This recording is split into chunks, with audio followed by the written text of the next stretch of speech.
समस्ते अर्थात परीक्षित महाराज मोक्ष प्राप्ति होते समस्ते शुणी अल्प बहुत शुणी किंतु शास्त्र कहुई नित्य भागवत सेवा आम सबुदिन सेवन करवा दरकार आप घर झाड़ू करुँच पुणी केमी मैला पलि आसुची automatic by the nature by the create हो तेणु से प्रकार आम मान पाखक आशीर्वाद से प्रकार सब प्रकार आसी था जमी जनकर हाथ कटि कटिगला किसी समय पर देखिए धीरे धीरे सीटा माने बुझी जाऊँ मेकअप हो जाती हो आशीर्वाद जमी धीरे धीरे आसी था आमको जना पड़ेनि क्षतटा जमी खंडिया हो जाए धीरे धीरे पूर्ण हो जाए घरटा जमी मैला हो जाए सफा करदेला धीरे धीरे पुणी जमी मैला हो जाए आशीर्वाद गुड़िक से प्रकार आम पाखक आसी था ये जो श्रवण कर श्रवण करने द्वारा आमको समस्ते आशीर्वाद प्रदान करते आपण श्रवण कर कथा कीर्तन कर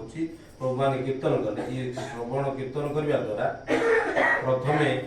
धर मु कथा कहूँ मोर गुरु मो पर प्रथम प्रसन्न हे मोर पितामाता प्रसन्न हे मोर पूर्वपुरुषगण एमाने भी मो उपर प्रसन्न हे मोर जो देवता अच्छा मो उपर प्रसन्न हे आपण जो श्रवण करुँच आपण मान प्रसन्न हे आपण माने कथा श्रवण कर घर गुरुजन एवं पूर्वपुरुषगण एमाने समस्ते आशीर्वाद प्रदान करें सबुठार श्रेष्ठ जिनस हूँ मंत्र तो तंत्र तो छिद्र देश काल तो वस्तुत सर्वं करोति निच्छिद्र नाम संकीर्तन तब आम जिते प्रकार कर्म करुचे कथा कहवा भितर कौटी मोर श्लोकर उच्चारण कौटी त्रुटि रही जाए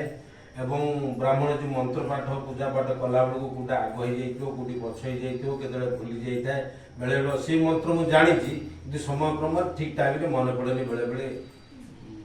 माने विस्मृति ये सब घटी थाए ये सब घटना गुड़ी जो घटला ये जार जो अपराध क्रिएट है ये अपराध को शोधन करे ये महामंत्र तेणु समस्त प्रकार मंत्र महामंत्र कीर्तन में कौन प्रकार दोष न थाए समस्त प्रकार लाभ ही लाभ होता है तेणु जिते समय पारे समस्ते कीर्तन करवा उचित ये श्रवण द्वारा आज परीक्षित महाराज मोक्ष प्राप्ति की अर्जन करते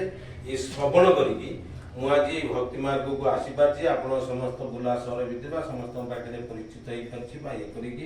ये भक्ति मार्ग आसिक रही पारे तेणु श्रवण माध्यम तेणु श्रवण हूँ श्रेष्ठ अंग माने भक्ति मार्ग तेणु श्रवण करवा उचित किसी समय श्रवण करवा 8 बजे तक तापर आपने प्रसाद पाए आम समस्ते प्रसाद पाइबा पाई समस्ते निजे निज घर को जावा ये प्रकार आनंद पालन करवा गीता पाठ टे करवा श्रवण करवा चर्चा उपरको जावा जो मान पाखे गीता अच्छी ये गीतार अच्छी उपक्रमणिका अच्छी प्रथम ये उपक्रमणिका पढ़ेगी जमी आप प्रथम घर को आसला बेलू प्रथम पाच द्वितीय पाच तृतीय पाच चतुर्थ पाच चढ़ती तेणु गीतार प्रथम उपक्रमणिका जो अच्छी प्रथम उपक्रमणिका प्रथम पाठ करके सजीवन साधुतम सावधतम परिजन सहित कृष्ण चैतन्य देव श्री राधा कृष्ण पादान सहगण ललिता श्री विश्वखानिकांच हे कृष्ण करुणा सिंधु दीनबंधु जगतपते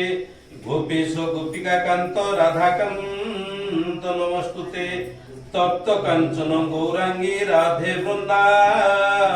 वनेश्वरी वृषभानुसुते देवी प्रणमामि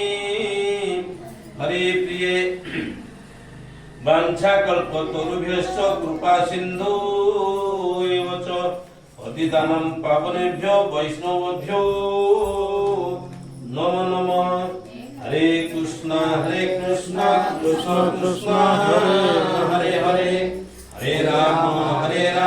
राम राम हरे हरे हरे कृष्ण कृष्ण कृष्ण हरे हरे हरे राम राम राम हरे